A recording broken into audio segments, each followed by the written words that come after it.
नेहरू ने कश्मीर के साथ जो धोखा किया ये हम सब जानते हैं, लेकिन देश के अभिन्न अंग नॉर्थ ईस्ट के साथ क्या किया ये शायद आप नहीं जानते। महाभारत के समय से ही नॉर्थ ईस्ट की एक अलग महत्वता रही है।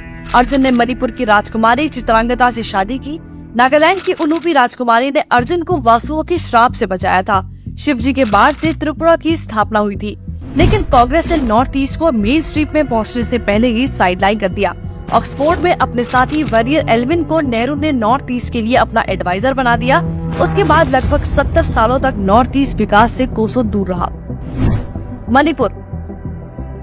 कांग्रेस आज मणिपुर के लिए चाहे जितने घड़ियाली आंसू बहा ले, लेकिन कोई नहीं भूल सकता कि 1967 से लेकर 1994 के बीच कांग्रेस ने मणिपुर में 9 बार राष्ट्रपति शासन लगाया। 2010 से 2017 के बीच हर साल मणिपुर में लगभग 100 दिन नाकाबंदी की गई। 2011 में 123 दिन तक मणिपुर में हिंसा चली और रिमोट कंट्रोल पीएम गूंगा बहरा बनकर बैठा रहा। 2004 से 2014 के बीच 900 से अधिक नागरिक और सुरक्षा कर्मी मर गए। अगर ये लोकतंत्र की हत्या नहीं तो और क्या है।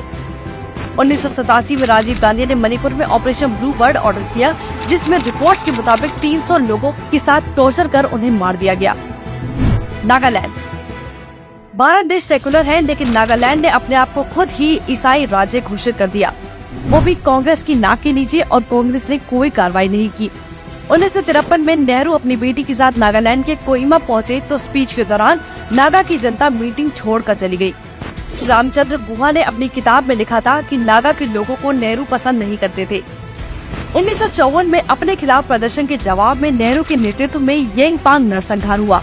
1960 में नेहरू के ही राज में नागालैंड में भयंकर नरसंहार हुआ, जहां नागा लोगों को बेरहमी से मार दिया गया। उनकी इसी विरासत को कांग्रेसी पीएम नरसिम्हा राव ने आगे बढ़ाया। नागालैंड में नक्सलवाद का जहर इतना बढ़ गया था कि 1994 और 1995 में एक बार फिर नागालैंड में 2 नरसंहार हुए। आप यकीन नहीं करेंगे कि नागालैंड में 1975 से 2008 के बीच 4 बार राष्ट्रपति शासन लगाया गया। मिजोरम।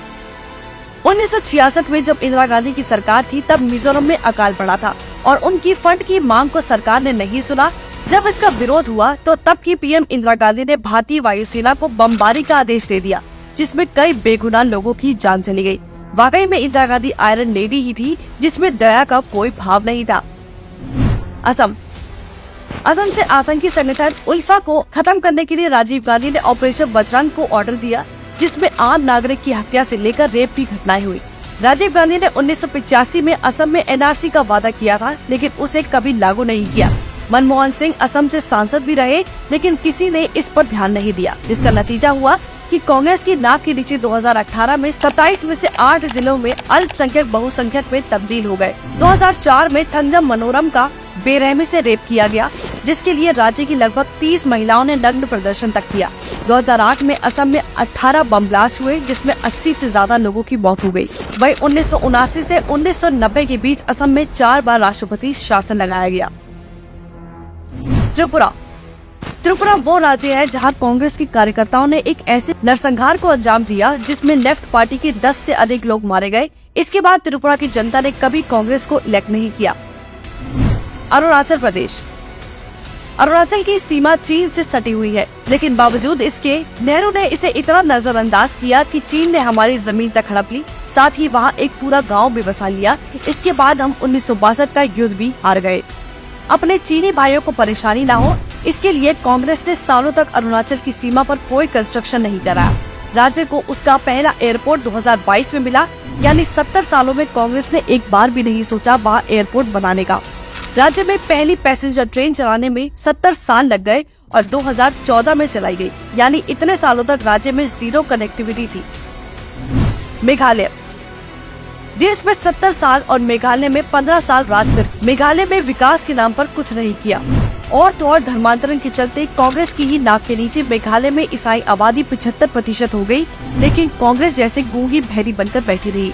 1972 से 2018 यानी 96 सालों तक मेघालय पर अपस्पाल लागू रहा, और जब 2018 में इसे खत्म किया गया तभी राहुल गांधी आज वहां जाकर नाच गाना कर पाया है। यानी इस स्तर पर आम जरूरतों की कमी, मिलिटेंसी की दिक्कत, ये सब कांग्रेस की ही देन है। आज जब वहाँ विकास हो रहा है, एयरपोर्ट, रेलवे स्टेशन, सड़कें, ब्रिज बनाए जा रहे हैं, इसे कांग्रेस बर्दाश्त नहीं कर पा रही। इसी कारण एक बार फिर वहाँ आग लगाने की कोशिश कर रही है।